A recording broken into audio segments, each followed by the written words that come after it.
வடக்கத்தியானுங்கிறதுக்காக இல்ல, ஏன்னா அடுத்த நாள் எங்காலேயே நாங்க அப்படின்னு இன்னைக்கு சொல்றாங்க. இதெல்லாம் வெக்கக்கேடா இல்லையா? மூளைக்கு மூளை கடிச்சுக்கிட்டு இருக்கு. அதெல்லாம் யார் கணக்குல வருது?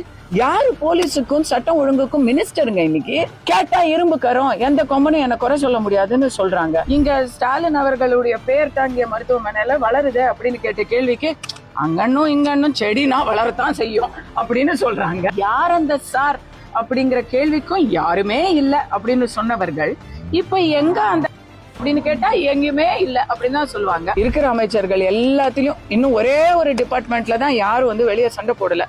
அது மது விலக்கு துறையில மட்டும்தான் இன்னும் வெளியே யாரும் சண்டை போடல. ஏன்னா அவங்களதான் வச்சிருக்கிறோமே. நம்ம நேத்து ஒரு இசையமைப்பாளர் எழுதியிருக்காரு, நீ அங்க என் ஸ்டூடியோ 10 வருஷமா இருக்கு, இந்த ஏரியால இப்ப வெளியே தலை காட்ட முடியல, பயமா இருக்கு, போலீஸ் அடிச்சா கூட சிரிச்சுக்கிட்டே இருக்காங்க அப்படின்னு சொல்றாங்க.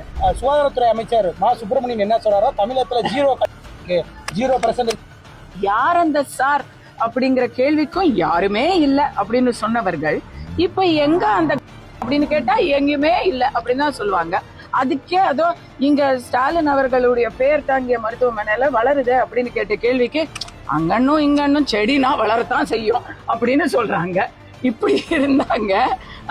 அங்கன்னும் இங்கன்னும் செடினா வளரத்தான் செய்யும், அங்கன்னும் இங்கன்னும் தான் செய்வாங்க, அங்கன்னும் இங்கன்னும் இப்படியா பேசுவாங்க அமைச்சர் பெருமக்கள்? அதனாலதான் கடவுளை பார்த்து கெஞ்ச போறேன்.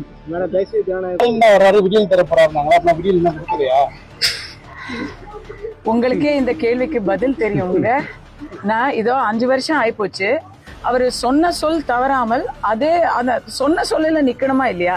விடியல் தர போறாருன்னு சொன்னாங்க. அப்ப விடியல் தந்துட்டாருன்னு சொன்னா பேச்சு மாறினதா ஆயிரும் இல்லையா? அதனால அதை ஃபியூச்சர் டென்ஸ்லயே வச்சிருக்கிறாங்க.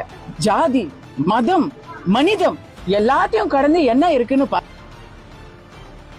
தமிழ்நாட்டுல இல்லைன்னா அது நேத்து ஒரு இசையமைப்பாளர் எழுதியிருக்காரு, நீ அங்க என் ஸ்டூடியோ 10 வருஷமா இருக்கு, இந்த ஏரியால இப்ப வெளியே தலை காட்ட முடியல, பயமா இருக்கு, போலீஸ் அடிச்சா கூட சிரிச்சுக்கிட்டே இருக்காங்க அப்படின்னு சொல்றாங்க. இன்னைக்கு அப்ப இது அவன் வடக்கத்தியானுங்கிறதுக்காக இல்ல, ஏன்னா அடுத்த நாள் எங்க அப்படின்னு இன்னைக்கு சொல்றாங்க. இதெல்லாம் வெக்கக்கேடா இல்லையா? மூளைக்கு மூளை வச்சுக்கிட்டு இருக்கு. அதெல்லாம் யார் கணக்குல வருது? யாரு போலீஸுக்கும் சட்டம் ஒழுங்குக்கும் மினிஸ்டருங்க? இன்னைக்கு கேட்டா இரும்பு கரும், எந்த கொம்பனும் என்ன குறை சொல்ல முடியாதுன்னு சொல்றாங்க. இருக்கிற அமைச்சர்கள் எல்லாத்திலும் இன்னும் ஒரே ஒரு டிபார்ட்மெண்ட்ல தான் யாரும் வெளியே சண்டை போடல. அது மது விலக்கு துறையில மட்டும்தான் இன்னும் வெளியே யாரும் சண்டை போடல. ஏன்னா அவங்களதான் வச்சிருக்கிறோமே நம்ம.